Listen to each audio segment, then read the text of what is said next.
it's Miss J. I'm so excited to be talking to you guys again. It's too bad I can't see you, but hopefully soon. I'm going to be giving you guys videos from time to time to review what we've talked about in class throughout the school year and to help you guys continue to practice it at home. One thing that we're going to talk about and start with is sentence do's, so the good things I want to see in your sentences, and sentence don'ts, so please do not do those things.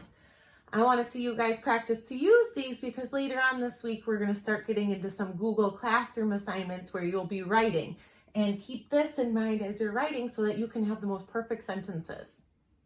So let's start with the do's, what I would like to see in your sentences.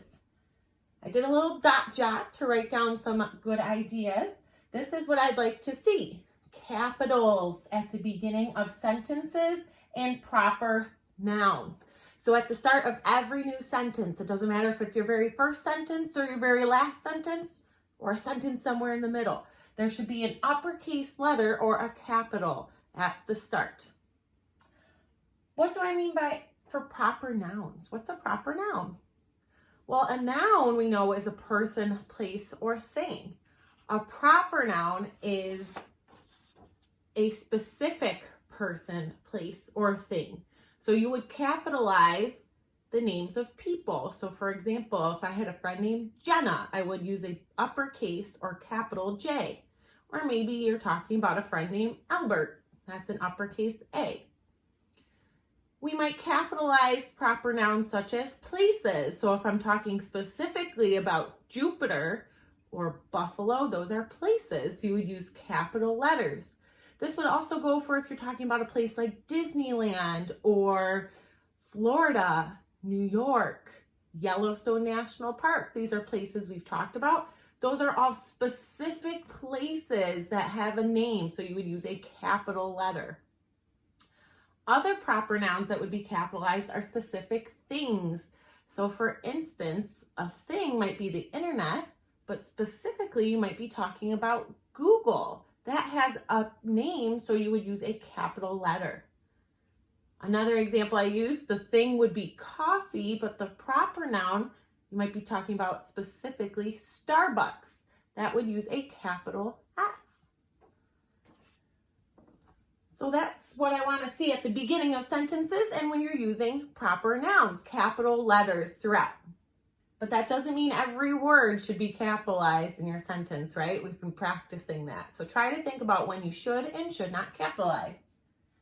Another big one is I always say you need punctuation at the end. If it's a sentence or a statement, you use a period. So I went to the mall, period. If you are exclaiming something or it's exciting, you would use an exclamation mark. For example, I love to eat pizza. You would use an exclamation mark. You're excited about it.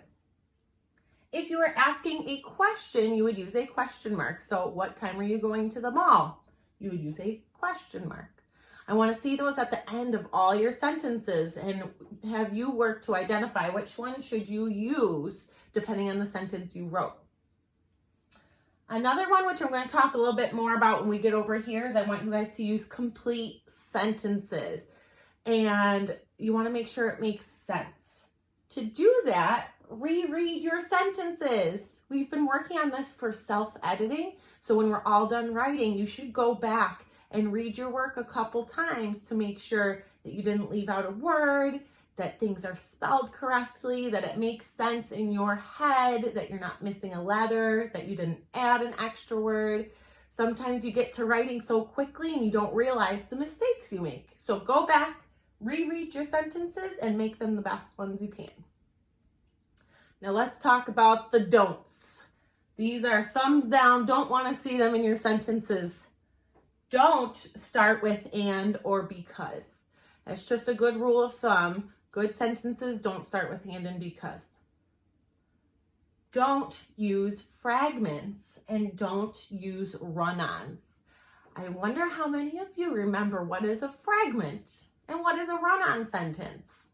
We talked about this a while ago, and I'm going to do a little bit of review for you guys so you can remember. So let's go back to good sentences are complete sentences. A complete sentence has a subject and a verb. So we talked about a subject would be who or what it's about. For example, maybe you say, my cat went outside. The cat would be the subject. That's who the sentence is about. A verb is an action. What is your subject doing? So my cat went outside. Well, cat is the subject. What is the cat doing? He went outside. So your verb is went. That would be a complete sentence. That's a good sentence.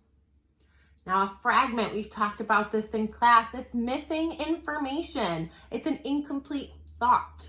It's only a piece of a sentence. So maybe you're missing the subject or the verb.